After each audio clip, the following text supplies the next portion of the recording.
በስመ አብ ወወልድ ወመንፈስ ቅዱስ አሐዱ አምላክ አሜን። በክርስቶስ ክርስቲያን በወልድ ውሉዳን መንፈስ ቅዱስ መንፈሳውያን መፍቀርቲ ናይ እመቤታችን ናይ ድና ቅድስት ድንግል ማርያም አማላድነትን ተረዳነትን ዑርያን እግዚአብሔር አምላክ ተአምኑን እትውከሉን ናይ እግዚአብሔር ቤተሰብ ከመይ ኣለኹም ከመይ ቀንዲኹም አሜን። ስምልዑልን ህያውን ዝኾነ እግዚአብሔር አምላክና ዝኸበረን ዝተመስገነ ይኹን። ነዛዕለት እዚኣ ባሪኹ ቀዲሱ ስለዝሃበና ክብርን ምስጋናን አምልኾን ውዳሴን ንዕኡ ንእግዚአብሔር አምላክና ይብፅሐዮ። እሺ ከም ፍቃድ አምላክ ኣብ ዝሓለፈ ክፋልና ናይ ተሻዓይ ክፋል ናይ ምስጢረ ስጋዌ ኣርአያ ንኣርአያና ሰብ ከም ዝኾነ ኣርአያና ድማ ካብ ቃል ሓሊፉ ብግብሪ ኣርአያ ከም ዝሃበና እሞ ከዓ ምኽሪ ወይ ድማ ጥበብ ናይ ዲያብሎስ በቲ ኣምላኻዊ ጥበቡ ገይሩ ከም ዝሰዓሮ ርኢና ነርና ማለት እዩ። ስለዚ ሎሚ ድማ ከም ፍቃድ ኣምላኽ ብሻውዓይ ደረጃ እንሪኦ ይወታ ብሰ ኢልና እንሪኦ ሓድነት ኣብ መንጎ ኣምላኽን ኣብ መንጎ ሰባትን ንምፍጣር ማለት እዩ። ስለዚ ሓድነት ንኽምስርት እቲ ኣብ መንጎ ደቂ ሰብን ኣብ መንጎ እግዚኣብሔርን ሰፊሑ ዝነበረ ፍልሊ ሰፊሑ ዝነበረ ጋብ ክመልእ ናብ ሓድነት ከምፃኣና ኣካሉ ክንከውን ውሉዱ ክንከውን ናይ እግዚኣብሔር ውሉድ ናይ እግዚኣብሔር ኣካል ተባሂልና ክንፅዋዕ እግዚአብሔር አምላክና ጎይታናን መድሓናን ኢየሱስ ክርስቶስ ሰብ ኮይኑ ማለት እዩ። ስለ ቃሉ እግዚአብሔር አምላክና ዝኾነ ተመስገን ይሁን። ስለዚ ሎም ንሪኦ እምበር ሓድነት ንኽምስረት ዝብል እዩ። ስለዚ ዓለም ብምሉኡ ብሓድነት ናብ ፈጣሪኡ ዝቐርበሉ ሓቀኛ መንገዲ መንግስቲ ኣምላኽ ዝኣትወሉ ሓቀኛ ማዕፆ ኣይነበሮን። ስለዚ ንኣምላኽ ኣብ ዓለም ዘለዉ ደቂ ሰባት ኩሎም ብሓድነት ንኣምላኽ ዘምልኽሉ ኣምልኾ ወይ ድማ መንገዲ እምነት ኣይነበሮምን ወይ ድማ ናብታ ሓቀኛ መንግስቲ ኣምላኽ ዝወርሱላ መንገዲ ኣይነበረቶምን። እዚ ጥራይ ዘይኮነስ ብቋንቋ ብኣህጉር ብዓለም ብሃገር ብዝተፈላለየ መልክዕ ብሕብሪ ብዓሌት ተፈላለዮም ክነሶም ካብ እግዚኣብሔር እውን ብፍፁም ተፈልዮም ርሒቆም ይነብሩ ነይሮም። ስለዚ ናይ እግዚኣብሔር ወልድ ሰብ ምዃን ንዝኣመንዎ ኩሎም ናብ ድሕነት ንምምፃእ ምስ ፈጣሪ ዝነበሮም ፍልልይ ኣጥፊኡ ከተዓርቆም ከም ዝኾነ ኢና ንርኢ ዘለና ማለት። ስለዚ ኤፌሶን ምዕራፍ 2:15 ብርእሱ ዕርቂ እናገበረ ካብዞም ክልተ ሓደ ሓድሽ ሰብ ምእንቲ ክፈጥር ነቲ ፅልኢ ንሱ ከዓ ሕጊ ትእዛዝ ብስርዓት ብስጉኡ ሰዓሮ ይብለና ማለት። ስለ ቃሉ እግዚአብሔር አምላክና ዝኸበረን ተመስገን ይሁን። ስለዚ እቶም ክልተ ዝነበሩ ሓደ መታን ክኾኑ ናብ ሓደ ሓድሽ ሰብ መታን ክመፁ ሓደ መታን ክኾኑ ንሕጊ ትእዛዝ ንሕጊ ትእዛዝ ወይ ከዓ ነቲ ስርዓት ብስጉኡ ስዒሩልና ማለት እዩ። ስጋ ለቢሱ ሰብ ኮይኑ ስዒሩልና። ስለ ቃሉ እግዚአብሔር አምላክና ዝኸበረን ተመስገን። እዚ ጥራሕ ኣይኮነን። ገላትያ ምዕራፍ 3:16-28 ዘሎ ቃል ተመልኪትና እውን ብክርስቶስ ዝጠመቁም ዘበልኩም ንክርስቶስ ለቢስክምዎ እሞ ብእምነት ብኢየሱስ ክርስቶስ ኩላትኩም ውሉድ ኣምላኽ ኢኹም። ኩላትኩም ብክርስቶስ ኢየሱስ ሓደ ኢኹም እሞ በዚ ኣይሁዳዊ ወይ ፅርዓዊ የልቦን፣ በዚ ባርያ ወይስ ጭዋ የልቦን፣ በዚ ተባዕታይ ወይ ኣነስታይ የልቦን ብምባል እቲ ኣብ ክርስቶስ ዘለና ሓድነት እቲ ኣብ ኣምላኽ ዘለና ሓድነት ንክርስቶስ ኣሚንና ምስ ተጠመቕና ተጠሚቕና ድማ ብክርስቶስ ክንነብር ምስ ጀመርና ናይ ጎይታ ዓለም ኢየሱስ ክርስቶስ ናብ ምድሪ ሰብ ኮይኑ ዝመፃሉ ቀንዲ ዕላማ ተጠሚቕና ሂወት ረኺብና ህያዋን ኮይና ብክርስቶስ ከዓ ኩላትና ሓደ ኣካል ኮይና ንእግዚአብሔር ኣምላኽና እነመስግኖን ነታ መንግስቲ ኣቦና ድማ እንወርሰላን መንገዲ ሂቡና ማለት እዩ። ስለ ቃሉ እግዚአብሔር ኣምላኽና ዝኸበረን ተመስገን ይኹን። ካልእ ኣብ ቀዳማይ ቆሮንጦስ ምዕራፍ 12:17 ዘሎ ቃል እንታይ ዝብል እምበኣርከስ ንስኻትኩም ስጋ ክርስቶስ ኢኹም ነፍሲ ወከፍኩም ከዓ በብክፋሉ ኣካላቱ ኢኹም ይብል። ኣብዚ ብዛዕባቶም ኣብ ወዲ ሰብ ዘለዉ ኣካላት ኩሉ ምርኣይ ጥራይ እንተዝኸውን ብምንታይ እንተሰምዐ፣ ኩሉ መስምዑ ጥራይ እንተዝኸውን ብምንታይ እንተዘርበ፣ ኩሉ መዛረቢ ጥራይ እንተዝኸውን ከ ብምንታይ ምርኣየ። ስለዚ ኩሉ ኣብ ሓደ እቲ ስጋ أتي أكلات استفعله يكون كله أتسجعن حاده يلوه سلازي لومد ما أتم سبات استفعل لنا عينت سبات قاكن تخنا أتا أكل كريستوس أب كلاتنا خوينا حاده زجبرنا جنا كلاتنا بإمنة مس أملاخنا زلنا زمدنا مس جاير أملاخنا تكريستوس دم عم مسكال زو علنا وعلتهم دم حاده يجبرنا مالك سلازي عيني انت نبي عائد كم تحسسه اجري اند حري تقنزيخا عينون كم تنبع ما ايد ماغو نبعات كم تدرز سلازي كلاتنا بتاع اكلات حاده خمس خونا كم دما حاده كريستيان مست حاده كريستيان ابناي كريستوس اكلات حاده كم زخونو يرد الناس اللي قالوا زي رام لخنا زهور انت مسجنو كلا ملكياس معرف 10 يغلط ملكياس معرف كلته فقد 10 زلق قال ملكينا نخلاتنا دو حدا أبا يكونن زلنا حدا أملاخ دا يكونن زفترنا سلمنتاي دا كيدان أبطاتنا نافرزنا نحد حدنا نتقلال مالنا يزيل مالك سلازي اكزابير أملاخنا أبونا حدا يو اتوم بكريستوس زآمننا زلنا اتوم بكريستوس زلنا اتوم اب كريستوس زلنا زبلنا خلاتنا حدا أبو يزلنا حدا قويتا يزلنا مالك حدا أملاخ يزلنا مالك سلازي عنسو بخلون أب كلون نخلون زخنة ويتانان أملاخنان مدحانيان إيسوس كريستوس سلك قالوا زي أملاخنا زخبر أنت مسكين سلازي نريو زلنا حادنت كم سألنا ناب أملاخ بحادنت كنملخ سلازي يتا محبر أملاخ حانت خمس خنة أبستفعل علامات زل أبيات كريستيانات إثن أبيات كريستيانات كوالا ببها قرن نايجزار سن كرسي انتهالون أكال انتهالون جناخه بإمنة حادين أب حاد معلتي حانت قداسي حانتي نايجويتانا ملخنا مدحنا يسوع كريستوس قدوس سجا كبر دمين زوسدا مالت سلك قالوا زي رام ملخنا زخور انت مسجنون سلازي بحمشاي كفال زرعنا يو كدحنا نازبليو بشار شاي كان ريو معاسب كوينو ويتا عالم يسوع كريستوس معاس يسب كوين زبل كنري مالتي እግዚአብሔርን አዳም ዛብ ቆጽራ መስበጽሐ ድህረ ሓሙሽተ ሽሕን ሓሙሽተ ሚትን ዓመታት እግዚአብሔር ሰብ ኮይኑ ተገልጽ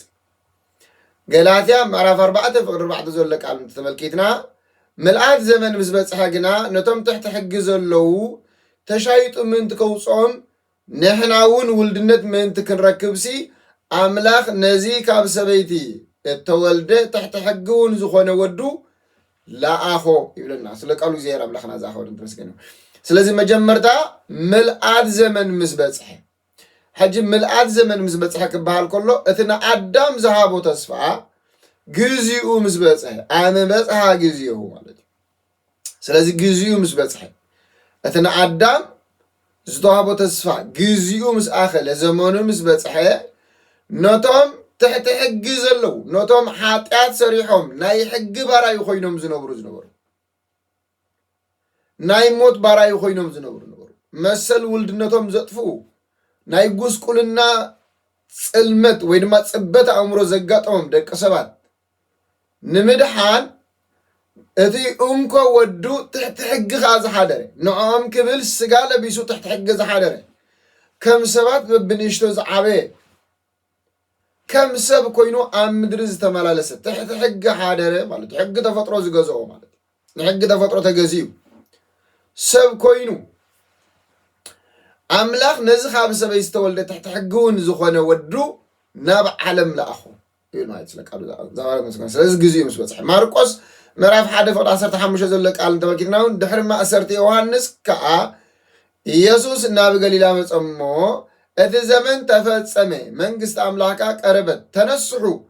ወንጌል በወንጌልን እመኑ እና በለ ወንጌል መንግስት አምላክ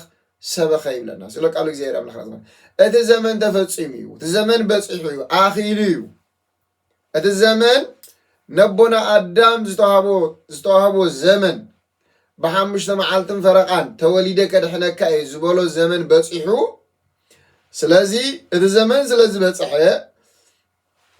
መንግስት አምላክ ቀሪባ ያሞ ተነስሑ በወንጌልን እመኑ እና በለ ወንጌል መንግስት አምላክ يسبخ نبره من قويتانان أملاخنان مدحنينان ኢየሱስ ክርስቶስ ስለ ቃሉ እግዚአብሔር አምላክና ዘባን ተመስገን ካለ ዮሐንስ ወንጌል ምዕራፍ 1 ቁጥር 14 ዘሎ ቃል ድበልኪና ስለዚህ በተስተዋህበ ቃል ዘመን ፍጻሜ ምስአኸለ እግዚአብሔር ቃል ሰብ ኮነ ዘመን ዮሐንስ 19 መጋቢት 30 ዓመት ሰንበት ብሕቱም ድንግልና ተጸንሰ ደረት 9 ወርና 5 መዓልትን በዘመነ ማቴዎስ ታኅሳስ 19 በዕለተ ሰሉስ ፍርቅ ለይቲ ተወልደ ይብል ስለ ቃሉ እግዚአብሔር አምላክና ዘባን ተመስገን ይሁን እዚ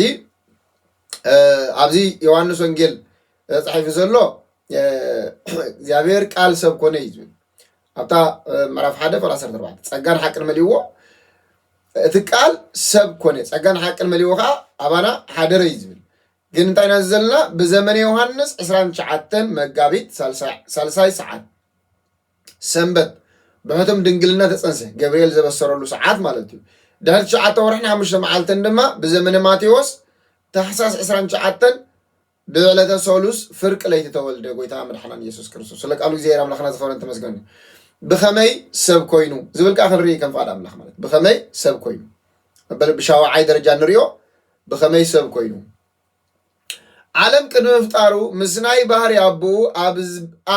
ምስናይ ባህሪ አቡኡ አብ ብዘይ አደ ዘለዓለማዊ ውልደት ዘለዎ እግዚአብሔር ወልድ ግዝዩ ምስአኸለ ካብ ቅድስት ድንግል ማርያም ስጋ ወሲዱ ብዘይ አቦ ተወልደ ስለ ቃሉ እግዚአብሔር አምላክና ዘኸበረን ተመስገን ስለዚህ እዚያ ራእይዋ ከነስተውዕላ ይግባና እዚያ ነስተውዕላ ይግባና ቅድሚ ምፍጣር ዓለም ወይ ድማ ዓለም ቅድሚ ምፍጣሩ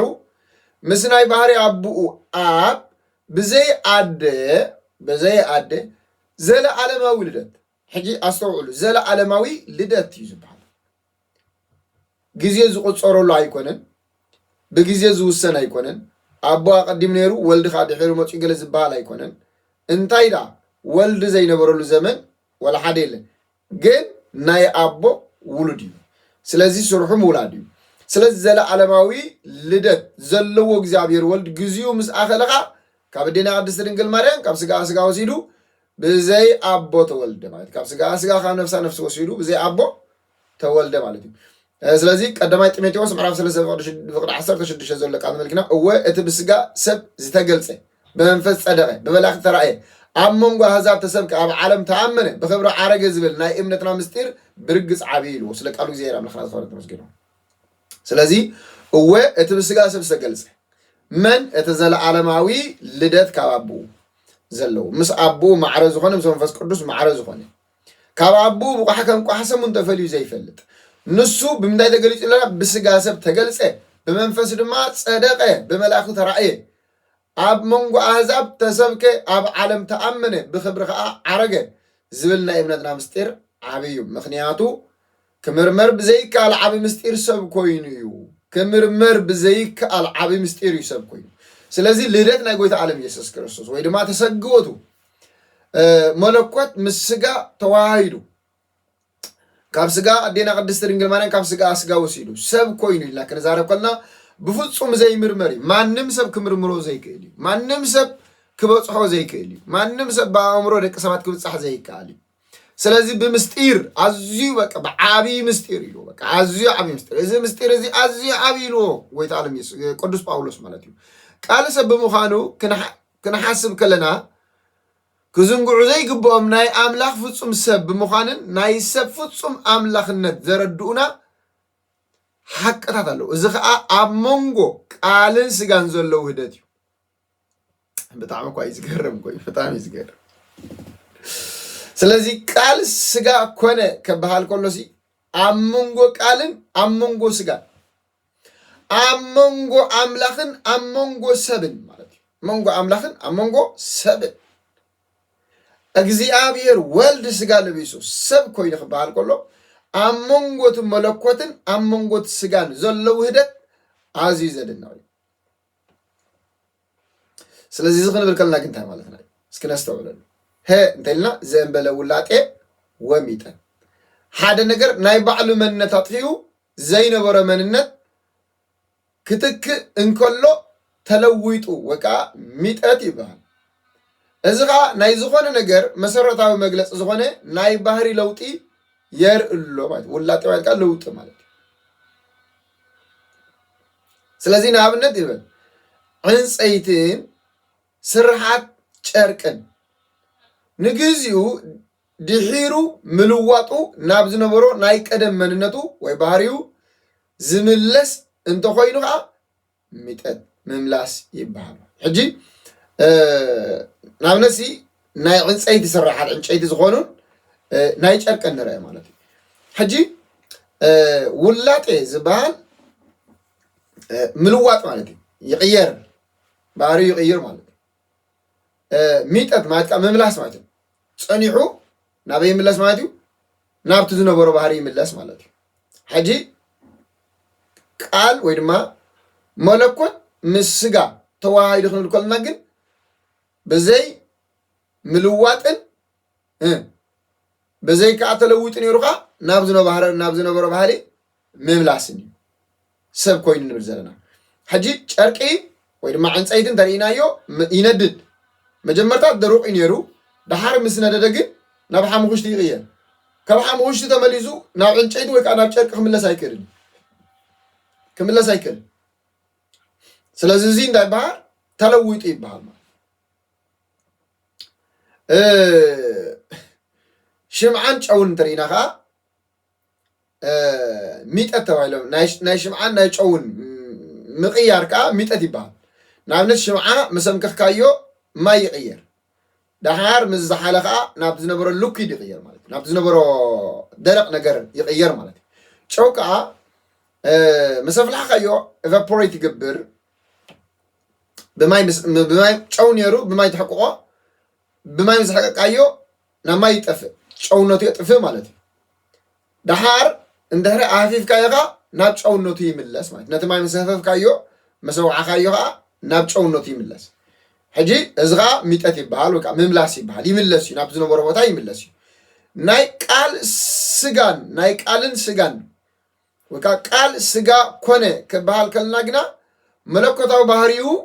ከይለቐቐ እዩ ስጋዊ ባህሪኡ ከየጥፈ እዩ ማለት እዩ ሕጂ መለኮታውነቱ ናብ ስጋ ከይቀየረ እቲ ስጋ ድማ ናብ መለኮት ከይተቀየረ ብተዋህዶ መለኮትን ስጋን ተዋሂዶም ብዘይ ውላጥን ብዘይ ሚጠትን ብዘይ ምጥፋእን ብዘይ ከዓ ምምላስን በባህርዮም ሓልዮም ብተዋህዶ ፍጹም ሰብን ፍጹም ኣምላኽን ፍጹም ሰብን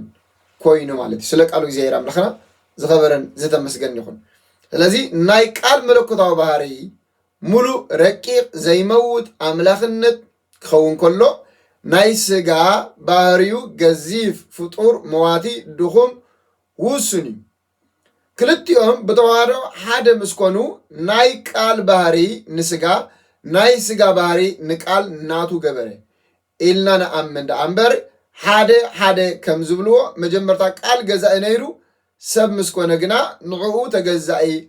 ኣይገበሮን ስለ ቃሉ እግዚኣብሔር ኣምላኽና ዝኸበረን ዝተመስገነን ይኹን ማቴዎስ ወንጌል ምዕራፍ 14:15 ኢየሱስ ከዓ ባሕሪ እናኸደ ብራብዓይ ክፍለ ግዜ ናይ ለይቲ መጾም እዩ ሕጂ እቲ ለይቲ ዝኸደ መን እዩ ብማእኸል ባሕሪ ዝኸይድ ዝነበረ ለይቲ ምድሪ ብማእኸል ባሕሪ ዝኸይድ ዝነበረ እንሪኦ ዘለና ስጋ እዩ ስጋ ደኣሞ ኣብ ማእኸል ባሕሪ ክኸይድ ይኽእል ዶ እንተኢልና ከዓ ምስ መለኮት ተዋህደ እዩ መለኮት ተዋህዶ ስጋ ስለዚ ስጋነቱ ኣየጥፈአን መለኮትነቱ እውን ኣየጥፈአን ዮሃንስ 3:13 ብጀካቲ ካብ ሰማይ ዝወረደ ኣብ ሰማይ እውን ዘሎ ወዲ ሰብ ናብ ሰማይ ዝደየበ ሓደ እኳ የልቦን ይብል ስለ ቃሉ እግዚኣብሔር ኣምላኽና ዝኸበረን ተመስገን ስለዚ እቲ ኣብ ምድሪ ዝነበረ ወዲ ሰብ ስጋ ዝለበሰ መለኮት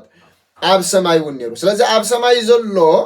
ኣብ ምድሪ ከዓ ዘሎ ተባሂሉ ተነግረሉ ስለዚ ነቲ ኣብ ሰማይ ዘሎ ተባሂለሉ መለኮት ነቲ ስጋ ተነግረሉ ነቲ ኣብ ምድሪ ንህለ ንሪኦ ዘለና ተባሂለሉ ስጋ ንሪኦ ዘለና ስጋ ከዓ ነቲ ዘይረአ መለኮት ተነግረሉ ማለት እዩ ስለ ቃሉ እግዚኣብሔር ኣምላኽና ዝኸበረን ተመስገን ዮሃንስ ወንጌል ምዕራፍ 20:19-20 ዘለውን ኣእዳውን ጎድኑን ኣርኣዮም እቶም ደቂ መዛሙርቱን ንጎይታ ምስ ረኣይዎ ተሓጎሱ እዩ ዝብል ስለ ቃሉ እግዚኣብሔር ኣምላኽና ዝኸበረን ዝተመስገነን ይኹን ስለዚ ኣብ ዝቕፅል ዘሎኻ ኣቦታት ብዛዕባ እዚ እንታይ ኢሎም ዝብል ክንርኢ ኢና نلبي عسراي كفال أبزي ودينا لنا ماي سبعات لإግዚአብሔር لولايت دنجل لمسكولو كبر تعقوتو يسبح سمو لإግዚአብሔር أملاكنا وترو كل جزيه وبكل ساعات آمين